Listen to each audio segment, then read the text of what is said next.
এই সূরাটা যে ব্যক্তি রাতের বেলা পড়বে, একটা বর্ণনা এসেছে যে দারিদ্রতা আপনাকে স্পর্শ করবে না ইনশাআল্লাহ। এই যে সুদ খাচ্ছে কি জন্যে? টাকার জন্য তো নাকি? টাকা পয়সা ধন দৌলত করবেন, এই তো আপনার উদ্দেশ্য নাকি? এই জন্যই তো মায়ের সাথে জানা করছেন, তাই তো? আল্লাহ বলছেন সূরা ওয়াকিয়া পড়েন, আপনার দারিদ্রতা দূর হয়ে যাবে ইনশাআল্লাহ। বিশ্বাস হচ্ছে না? রিজিক কার হাতে? না, রিজিক তো আমাদের হাতে। এটা মানুষ বিশ্বাস করে না আসলে, এটা মুখে বলে। মানুষ মুখে বলে রিজিক আল্লাহর হাতে। মানুষ যদি বিশ্বাস করতো রিজিক আল্লাহর হাতে, তাহলে মানুষ কেমন করে সুদ খাবে?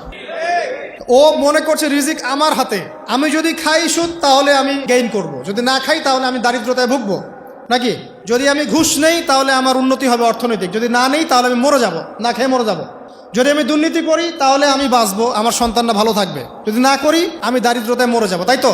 এই কনসেপ্ট ছাড়া কেউ এগুলা কাজ এমনি করতে পারে নাকি? নিঃসন্দেহে আমরা মনে করি যে রিজিকের মালিক আমরা, আল্লাহ নয়। শুধু মুখের মধ্যে বলি যে রিজিকের মালিক আল্লাহ। রিজিকের মালিক যদি আল্লাহ হতো তাহলে আমি হালাল পথে থাকতাম এবং তাওয়াক্কুল করতাম যে আল্লাহ আমাকে যা রিজিক দিয়েছেন তা তো আসবেই, আসবে না? আসবেই। আপনাকে যদি আল্লাহ পাক, এটা কোন জেলা? লালমনিরহাট।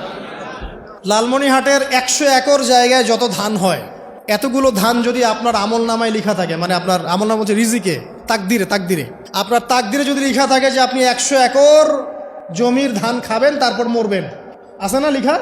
আচ্ছা, একটা দানা কম বেশি হবে? তা আপনি যদি আল্লাহর প্রতি তাওয়াক্কুলই করেন তাহলে আপনি হালাল পথে থাকবেন, বিশ্বাস করবেন যে আল্লাহ পাক যেটা লিখে রাখছে আমার তাকদিরে রিজিক, এর একটা দানা রেখেও আমি পৃথিবী থেকে যাব না, সিম্পল। তখন আপনার অন্য পথে যাওয়ার কোনো কারণ নাই। আর যখন আপনি বিশ্বাস করবেন না, না এটা আমার হাতে, আমি যত পরিশ্রম করব তত রিজিক বাড়বে, আমি যত ঘুষ নিব তত বাড়বে, যত সুদ খাবো তত বাড়বে, যত দুর্নীতি করবো তত বাড়বে, তখন তো রিজিকের এই পুরো দায়িত্বটা আল্লাহ পাক আপনার হাতে ছেড়ে দিবেন। আল্লাহ পাক আপনাকে কোনো বারাকা দিবেন না। ইয়ামহাকুল্লাহু রিবা ওয়া ইউরবিস সাদাকা। সদকা করলে সম্পদ বৃদ্ধি পায়, আর রিবার মধ্য দিয়ে সম্পদ ধ্বংস হয়ে যায়, একদম মাটিতে মিশে যাবে। অনেক গভীরে চলে আসছি, আসেন আবার রাতে চলে আসি। রাতটা কিভাবে এনজয় করতে হয় এটাই আমাদের আজকের লেকচারের টপিক। মানে আমরা কিন্তু জীবনটাকে অনেক বোর মনে করছি না? এই যে ব্যবসা বাণিজ্য, চাকরি বাকরি, বিবি বাচ্চা, পরিবার, অনেক অনেক যন্ত্রণা নাকি, অনেক সমস্যাই না? কিন্তু আল্লাহ পাক ইসলাম দিয়েছেন কিন্তু জীবনটা উপভোগ করার জন্যে। কি জন্যে? উপভোগ করার জন্যে। আমরা আগে ভাবতাম আল্লাহ পাক ইসলাম আসলে কি জন্যে দিলেন মানব জাতির? উত্তর হচ্ছে 3টা। 1, ইহকালীন সাফল্য, 1।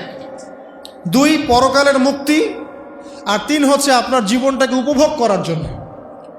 আপনি জীবনটাকে ইসলাম দিয়ে যেভাবে উপভোগ করতে পারবেন অন্য কোনো বিষয় দিয়ে পারবেন না। পারবেন? পারবেন না। আসেন দেখেন কিভাবে। রাতটা নিয়ে কথা বলি। এই যে রাত হয়ে গেল, আমরা আয়াতুল কুরসি পড়ব, আমরা সূরা বাকারার শেষ 3 আয়াত পড়ব, সূরা মুলক পড়ব। আরেকটা সূরা বলি, সূরা ওয়াকিয়া। কোন সূরা?